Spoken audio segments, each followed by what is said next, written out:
자, 오늘은 토크킹 아닙니다. 맞짱 토크로 찾아왔습니다. 장윤선 정치전문기자, 장성철 공론센터 소장 두 분 함께합니다. 안녕하십니까? 안녕하세요. 네, 안녕하세요. 근데 맞짱 토론이 안 돼요. 왜요? 저는 장윤성 기자님하고 생각이 비슷하고 그래가지고. 그 맞짱이 아니고요. 네. 장장 이렇게.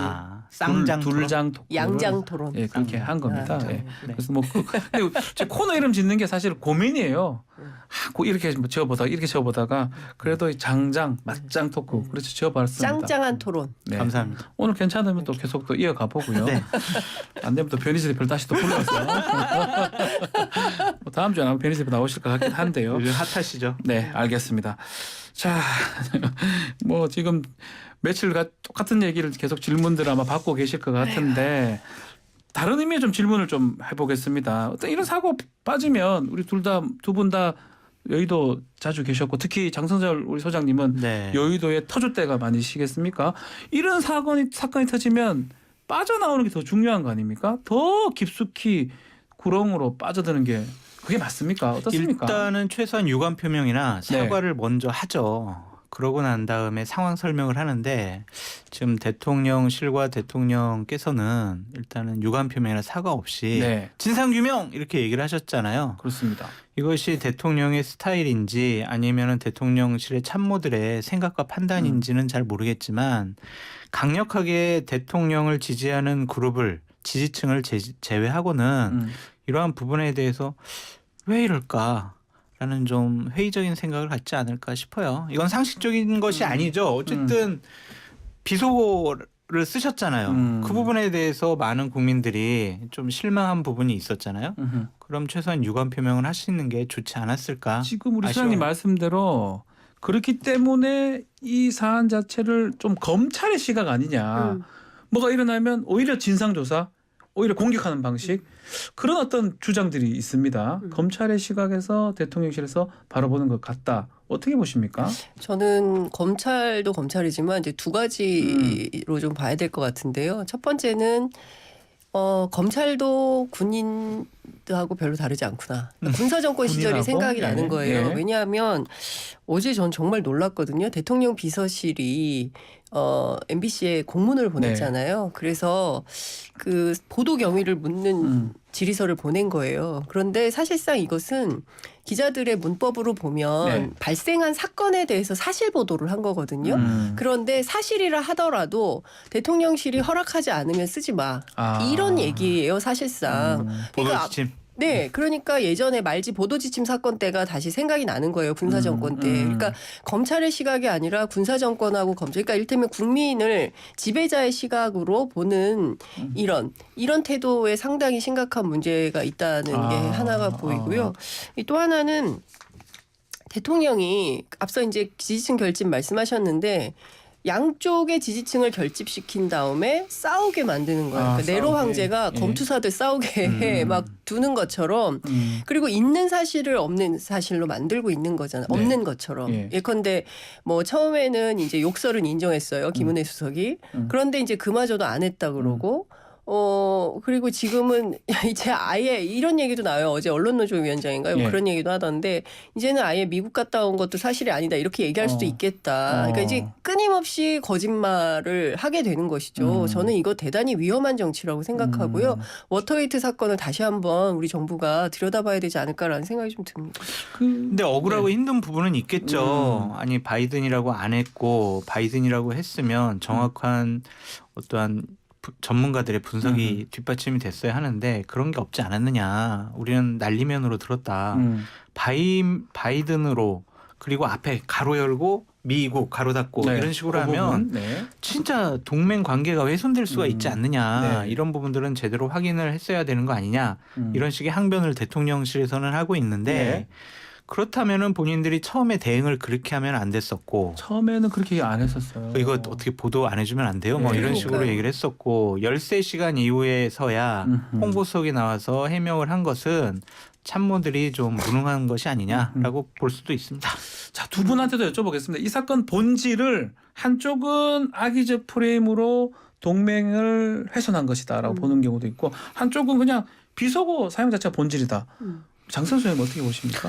MBC가 네. 그러니까 윤석열 대통령이나 보수파 쪽에 좀 편파적이다라는 평가를 보수파 쪽에서 하고 있잖아요. 그렇다고 하더라도 대통령이 외국에 나가 있는데 악의적인 뭐 왜곡 이런 프레임을 갖고 윤석열 대통령을 공격했을 것이다라고 저는 보고 싶지는 않아요. 예. 이 사건의 본질은 어쨌든 대통령께서 외국에 나가셔서 좀 격에 안 맞는 말씀을 하신 것이 아니냐. 그 부분에 대해서 대통령실과 대통령이 어떠한 유감 표명해야 되는 것이 아니냐. 그것이 본질 같습니다. 그게 가장 중요한 것이다. 비슷한 겁니까? 아니 저는 대통령 비서실 공문에 이런 내용이 나와요. 네. 3번에 대통령실 등의 발언 취지 및 사실 확인을 위해서 거친 절차가 뭔지 답변을 부탁드린다라고 했는데 그러면 저는 코미디도 이런 코미디가 없다고 생각합니다. 발언 한 사람이 대통령이에요. 그러면 대통령한테 물어봐야지 이걸 기억 왜. 안 나신대잖아요. 아니 어떻게 기억이 안 난다고 말을 합니까? 그러니까 제가 보기에는 이러니까 한국기자협회에서 어제 성명을 내서 적반하장이다 이런 얘기를 하는 겁니다. 그러니까 대한민국 기자, 그러니까 MBC만의 문제가 아니에요. 그리고 풀 취재의 특성은 내가 소속은 MBC지만 풀단에 참여한다는 것은 전체 언론을 대표해서 가는 겁니다. 그때부터는 MBC 소속이 아니에요. 풀 소속이지. 그러면 그리고 나서 풀 취재한 것은 각사가 전체가 함께 공유를 하는 시스템이거든요. 그러니까 이를테면 나만 쓸 수 있는 게 아니에요. 그 영상을. 그래서 웹하드에 올려가지고 웹하드에 올렸습니다라고 하면 전사가 다 쓰는 거예요. 그래서 148개 언론이 똑같이 보도를 하게 되는 겁니다. 근데 저는 이런 시스템에 대해서 무지하지 않을 거예요. 대통령실이. 그런데 알겠죠. 끊임없이 이렇게 공격의 화살을 역으로 돌리는 것에 대해서 저는 왜 그럴까? 그러니까 누가 그런 얘기를 하던데 그 희생양 정치를 하고 있다. 끊임없이 약자를 찾아서 공격의 포인트를 반대 방향으로 돌리는 정치를 하고 있는 것이죠. 기자 입장에서는 그냥 들리는 대로 보이는 대로 보도할 수밖에 없는 거 아닌가요? 그렇죠. 그때 확인을 어떻게 할 수 있는 어떻게 확인을 하냐면요. 이를테면 네. 이런 거예요. 그러니까 풀 취재를 들어가요. 그리고 풀단에 볼펜 기자, 사진 기자, 영상 기자가 네. 같이 들어갑니다. 그러니까 몇 명으로 할지. 그리고 볼펜은 최소 2-3명을 해요. 왜냐하면 크로스 체크를 해야 되기 때문에. 예. 누가 풀을 보낸 것을 보고 이제 합리적으로 판단해서 각자 쓰는 거예요. 기사는. 그래서 풀단 취재 들어가면 바깥에 기자실이 있어요. 네. 다른. 그럼 기자실에 있는 기자들은 각자가 판단해서 기사를 쓰고 그거를 회사로 보내는 거예요. 그러면 뭐 서울신문에 뭐 YTN에 뭐 이렇게 각자 실리는 겁니다. 그리고 이제 대중들이 그 기사를 보고 판단을 하는 것이죠. 네. 이제 이런 시스템인데 이걸 가지고 자꾸 마치 MBC가 작정하고 프레임을 짜고 왜곡시키려고 악의적으로 접근하고 있다는 식으로 얘기하는데 이것은 취재의 ABC를 전혀 모르고 하는 얘기이다. 그러니까 이게 기자들의 어떤 언론을 조금만이라도 안다면 이런 얘기는 도무지 할 수가 없는 상황인 것이죠. 장소연님 그거 질문 한번 드려볼게요. SBS 또 출연하시잖아요. 네, 네. 주영진 네, 그 네. 진행자도 우리도 그렇게 해석하고 그렇죠. 했다고 하는데 그럼 SBS도 잘못한 건데 지금 대통령실 그 주장대로라면 지금 말한 것처럼 MBC만 지금 타겟이 되어버렸대요. 공문도 발송이 됐고. SBS만 한 것이 아니라 뭐 KBS도 다 한 것 했고요. 같은데요? 예. 다른 뭐 TV조선. 그 이유가 뭡니까? MBC 뭐 잘못했습니까? 지금 대통령을 둘러싸고 있는 네. 분들이 참모들이 이명박 정권 때 일했던 분들이 많잖아요. 아. 그분들이 트라우마가 있는 거예요. 이명박 정권 처음 출범했는데 MBC가 PD 수첩을 통해서 광우병 허위 조작을 보도를 해서 우리가 상당히 집권 초기에 힘들었다.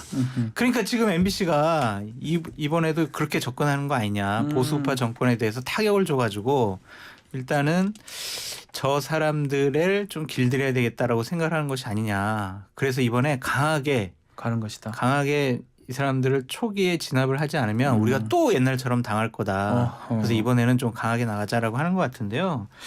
많은 언론인들을 적으로 돌리는 것 같아요. 아, 많은 언론인들이. 네, 김은혜 수석이라든지 이재명 부대변인 같은 경우에 다 언론인 출신들인데 그렇습니다. 이재명 부대변인이 어제 방송에 나와서 저널리즘에 대해서 얘기를 하더라고요. 저널리즘이 그러면은 대통령실에서 주는 대통령실에서 규정하는 내용들만 보도를 해야 되나요? 글쎄 그 부분에 대해서 기자분들이 좀 오히려 더 심한 것이 아니냐라는 좀 생각이 들고 요즘 들어와서 다시 한번 언론의 자유와 표현의 자유에 대해서 생각해보는 계기가 됐습니다. 자, 우리 한편으로는 대통령실의 역공이다 얘기를 하고 있거든요. 이게 역공이 될 수 있을지 오히려 또 역풍을 맞을 수 있을지 지금 말한 것처럼 기자단 얘기를 하는데 어떻게 보십니까? 제가 보기에 지금 분위기는 역풍을 맞고 있습니다. 역공이 아니라 역풍. 역공이 아니라 역풍이죠. 역풍이다. 그러니까 예. 제가 보기에는 누가 이런 그 전략과 전술을 짜는 것인지 매우 한심하다라는 생각이 좀 듭니다. 한심하다. 왜냐하면요, 예. 저는 이런 생각이 들어요. 그러니까 그 2008년 광우병 때도 MBC가 보도한 내용이 결국에는 한 4년인가 소송을 합니다. 그래서 2011년 9월 2일인가요? 최종 대법 확정 판결을 받아요. 제작진 5명에 대해서 전원 무죄 판결을 네. 받습니다. 그리고 뭐 이제 그 내용 뭐 대한민국 국민들이 광우병 걸릴 위험이 더 크다. 이 부분에 대해서는 사실이 아니라고 해서 그와 관련해서 9월 5일 날 MBC에서 공식 사과문을 발표하고 끝납니다. 네. 근데 그 4년 동안 MBC는 그야말로 초토화가 됐어요. 그 사이에 공정방송 지키기 운동이 MBC만 있었던 게 아니라 이명박 정부의 이제 미디어법 날치기 사건이 있었기 때문에 당시에 모든 YTN도 마찬가지였고요. KBS도 마찬가지고요. 공영방송 지키기 운동을 세게 했었어요. 근데 그때의 경험을 온 국민이 가지고 있는 것입니다. 그런데 그걸 또 다시 하겠다는 것인지 첫 번째 그런 걱정이 좀 들고요. 그리고 두 번째는 예전의 시대가 아니에요. 2008년 그 MB 시절도 아니고요. 박근혜 정부 시절도 아닙니다. 그러니까 그 사이에 우리는 촛불혁명을 겪었고요. 상당히 올라온 시민의식을 가지고 있고 문재인 정부 5년을 또 지냈습니다. 그런데 시계를 다시 격굴려서 거의 마치 군사독재 정권 시절처럼 하는 거예요. 언론을. 표현의 자유. 대통령께서 그렇게 강조하는 33번, 35번 유엔 총회 연설장까지 가서도 자유를 그렇게 강조하시면서 결국에는 언론의 자유를 침해하는 표현의 자유를 억압하는 방식으로 정부를 운영하겠다.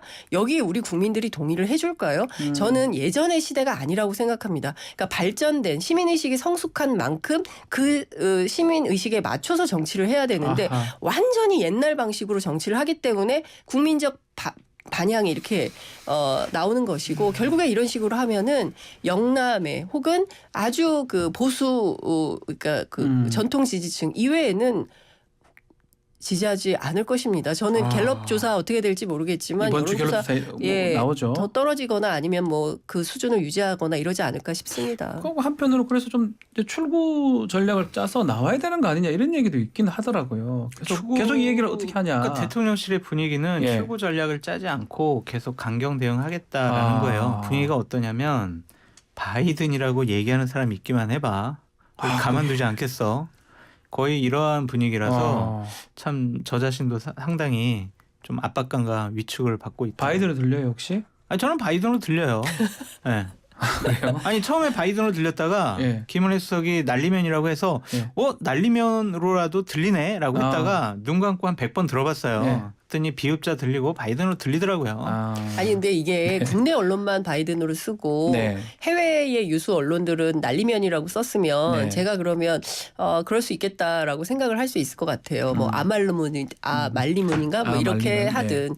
그런데 전 세계 유수의 언론이 다 바이든이라고 썼어요. 그래서 어떤 교수는 일본의 그 학생한테 한국말을 전혀 모르는 사람들한테 물어봤다는 거예요. 이게 뭘로 들리냐? 바이든으로 듣는다는 거예요. 그리고 당시에 취재 갔었던 워싱턴 특파원들이 그 코리안 아메리칸들에게 또 물어봤어요. 그러니까 우린 어떻게 들리냐? 우리는 바이든으로 들리는데 한국 사람들은 이게 날리면으로 들리나요? 말리면. 네. 이렇게 들리나요? 라고 물어봤다는 겁니다. 그러니까 세상의 이치는 다 똑같은 거예요. 그런데 그 이치를 거스르려고 하니 상식의 가치를 거스르려고 하니 이게 국민적 호응 받을 수 있을까? 저는 국내에서 이렇게 이슈되죠. 제가 보기에는 이게 계속되잖아요. 예. 그럼 국제적 사건으로 비화될 가능성이 높습니다. 그러면 국제사회에서 이게 계속 그냥 해프닝으로 끝날 일을 계속 이게 키워서 국제사회의 주요 쟁점이 되고 한국 대통령이라는 사람이 그런 사람이었어? 이렇게 세평이 돌기 시작하면 그건 어떻게 하시려고 그럽니까? 외교가 되겠습니까? 11월 달에요. 에이펙 회의 있죠. 별의별 회의가 다 아셈, 있어요. 다 있습니다. 네. 이거 다 가실 거거든요. 11월 중순이 저는 정말 어떻게 지나갈까 걱정이 벌써부터 됩니다. 그때는 뭐 이렇게 사적 발언 안 하시겠죠. 사적 발언도 안 하시고 참모들이 이번 순방의 예. 여러 가지 부적절함 그리고 좀 미진했던 부분들 제대로 채워서 제대로 보좌를 해야 된다라고 말씀드립니다. 진상조사는 뭐 하고 싶다고 하는데 대통령실에서 이게 진상조사가 어떻게 가능합니까? 그러니까 이게 가능한가요? 그 제일 잘하는 분이 대통령이시잖아요. 예. 근데 대통령은 난 바이든이라는 얘기 안 했고 예. 그 XX라는 단어는 나는 기억이 안 나라고 난다. 얘기하시니 또한 화면으로 보면은 대통령실과 일반 국민과 야당과 국민의힘이 말하는 것들이 다 다르잖아요. 네. 진상규명 이거 어떡하죠? 검찰 수사해야 되나요? 이것도? 대통령의 발언을 검찰 수사를 통해서 진상규명을 해요. 이건 상당히 부적절한 일인 것 같아요. 좀 일을 키우지 않았으면 좋겠다라는 생각이 드는데 대통령실의 분위기는 계속 강경 모드라서 걱정됩니다. 우리 장선실 교수님께서 뭐 힌트를 주시거나 하면 어떻게 하셨으면 좋겠습니까, 장선실 교수님? 유감 표명하고 사과하고 그냥 여기 지금이라도? 그냥 솔직하게 얘기하시면 지금이라도? 좋겠어요. 예, 지금이라도 지금은 좀 늦은 것 같아요. 이미 너무 많은 얘기를 해놔가지고 이것을 그냥 지금 대통령께서 도어스태핑 때 사실은 뭐 제가 좀 편하게 얘기하다 보니 그렇게 됐습니다라고 얘기한들 이것이 너무 사건이 고소고발건까지 돼가지고 확대됐어요. 지금 인터넷에 어떤 얘기가 도냐면요. 네. 영화 베테랑의 대사가 돌고 있어요. 그러니까 대사 있나요? 예, 뭐냐면은 이제 배우 황정민 씨가 음. 그 유아인 씨한테 한 얘기예요. 그러니까 그 재벌 3세로 나오잖아요. 네. 유아인 씨가. 그러니까 뭐 당신이 생각해도 이상하지 않아? 그냥 미안하다고 하면 될 일을 왜 이렇게까지 키울 수 있지? 이렇게 이제 경찰이 재벌 3세를 향해서 얘기를 해요. 예. 그러니까 정말 진솔한 사과 한마디면 그냥 끝나는 일을 계속 이렇게 키워서 결국에는 국내 현안을 국제사회 현안까지 만들려고 하는 이유가 뭘까? 저는 소탐대실이라고 생각합니다. 그러니까 더 이상 문제가 커지지 않게 이쯤에서 그냥 끝내야지. 여기서 무슨 그럼 대통령이 뭐 참고인 자격으로 경찰에 출석해서 조사 받으실 겁니까? 뭐 당시 발언한 사실에 대해서는 조사를 받아야 되잖아요. 그러면 진짜 초유의 사건이 되는 겁니다. 대통령 검찰 출석해서 그 발언을 했는지 안 했는지 뭐 그게 들리는지 안 들리는지 저는 이런 정쟁에 또 얼마나 많은 국민의 혈세와 힘들이 낭비가 됩니까? 저는 이게 국력 낭비라고 생각합니다. 잠깐 꼭 드리고 싶은 말씀이 있는데 네. 권력을 잡고 있다고 해서 자신들의 신념과 고집과 주장을 국민들에게 강요할 수는 없다라는 생각이 듭니다. 예전이 아니잖아요. 지금은 많은 국민들이 다양하게 자신의 선택에 의해서 여러 가지 정보를 들을 수가 있어요. 김은혜 수석 때문에 저도 한 200번, 300번 들었고 많은 국민들 그렇잖아요. 상식적이냐 비합리적이냐 잘못은 할 수 있어요. 하지만 대응과 해명과 상황 사태를 해결하는 방법은 상식적이고 합리적이어야 하는데 네. 과연 지금 대통령실이 그런 모습을 보이고 있느냐. 감정이 지금 되게 격앙돼 있거든요. 그렇죠. 그러니까 제가 지금 이런 말 하는 것도 아마 저 지인들 많이 대통령실에 있는데 장성철 저 XX 전 왜 우리 편 안 들어줘 이런 생각을 할 거예요. 근데 하지만 그 민주당 같은 경우에도 여러 가지 좀 뭐 장윤성 기자님은 기분 나빠하시지만 조국 사태, 윤미향 사태 이후에 상당히 비합리적인 옹호와 방어 때문에 많은 국민들이 정권 교체해야 되겠어라는 감정을 쌓아간 거 아니겠습니까? 상식을 잃어버린 정권 국민들이 지지하지 않습니다. 알겠습니다. 대구 경북에 출마하는 분들 강남에 네. 지역구 좋은 국회의원들이야 당선되겠지만 수도권의 다른 분들은 2024년 선거 어떻게 치르냐고요. 전 정말 국민의힘 의원들이 2024년 총선 걱정 좀 하시라. 그렇게 말씀드리고 싶어요. 알겠습니다. 시간이 또 얼마 없어서 다음 소식은 또 이재명 대표 민주당 얘기인데요.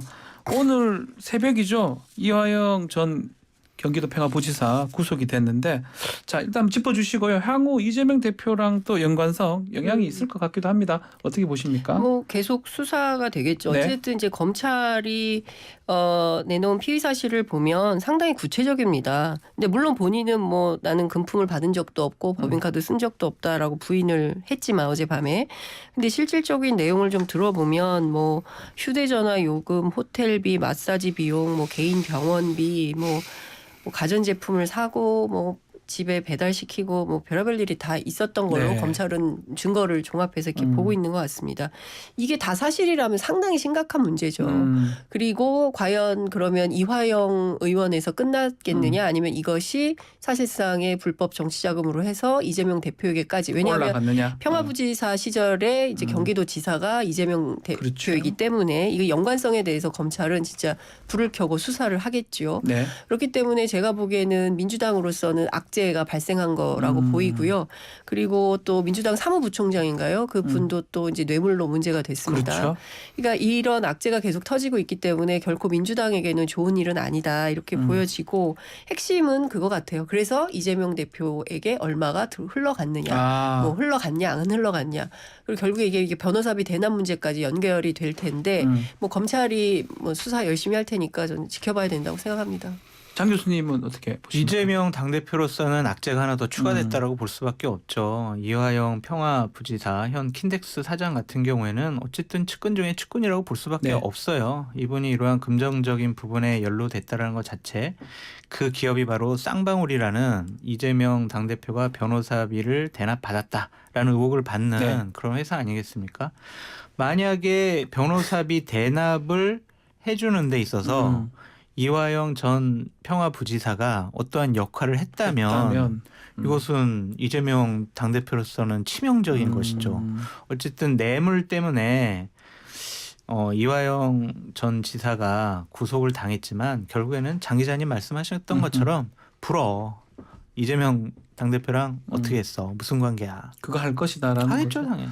그거를 할 수 있는 뭐 수사팀이 최근에 변경이 됐어요. 원래 김영록 차장검사였는데 이 사람을 감사원에 파견 보내고 네. 김영일 지청장, 평택지청장을 부임을 시켰습니다. 자, 뭐 이례적인 것 같긴 한데 어떻게 보십니까? 이게 법무부하고 연관성도 있는 건지. 뭐 그래 보입니다. 뭐 일각에서는 이재명 대표를 겨냥한 수사에 대한 성과가 없기 때문에 네. 교체한 거 아니냐라는 얘기도 있고 유튜브에서는 뭐 좌천성으로 내려보내고 그리고 사실상 그 윤석열 정부에 충성할 수 있는 사람으로 골라서 보냈다. 근데 뭐 비단 여기뿐만 아니라 도처에 이제 그런 이른바 이제 권력의 길목에 검찰이 다 있고 예, 그렇기 때문에 저는 뭐 그런 차원에서 해석을 해야 될 것 같고요. 수사의 성과를 내기 위해서 앞서 말씀하신 대로 불어 이렇게 하겠죠. 그럴 가능성도 있을 예. 것이다. 뭐 고문하거나 이런 건 아니겠지만 그렇죠? 설마요. 그런 어떤 그런 의미의 얘기를 하시는 겁니다. 두 분 말씀하시는 거는. 소장님 시간이 좀 다 됐는데 네. 오늘 이런 상황에서 이재명 대표 국회 교섭단체 연설이 있습니다. 네. 어떤 내용이 나올까요? 민생 얘기를 주로 위주로 하시겠죠. 아. 본인이 생각하고 있는 7대 중점 법안에 대해서도 강하게 말씀하실 것 같은데 궁금한 게 있어요. 네, 어쨌든 대통령의 외국 순방에 대해서 그 얘기 또 국회의원들에 대해서 이 XX 한 거에 아. 대해서 언급하실지 안 하실지 궁금합니다. 그분이 궁금합니다. 이 부분 할 것 같습니까? 안 할 것 같습니까? 저는 뭐 언급은 하겠으나 네. 뭐 그러면 여당이 또 공세하겠죠. 누가 욕설의 원조냐. 뭐 이렇게 얘기를 하면서 또 정쟁을 할 텐데요. 저는 정말 국회가 진짜 민생이 어렵잖아요. 달러가 어제 큰일 1,420원으로 났습니다. 했고요. 달러가 올라가면 정말 전 국민은 매일 조금씩 가난해지고 있습니다. 네. 월급 안 오르잖아요. 출연료도 안 오르고 저희가 다 어렵게 살고 있는데 맞습니다. 계속 정쟁만 하면 되겠습니까? 알겠습니다. 자, 오늘 맞짱 토크 처음 해봤는데 맞짱 아주 뭐 많은 분들이 좀 좋아하고 계십니다. 어떻게 또 할지 한번 좀 고민을 해보고요. 자, 두 분 네. 감사합니다. 감사합니다. 네, 고맙습니다. 장성철 소장님, 장윤선 기자님 두 분 인사드리겠습니다. 자르지 마세요. 네.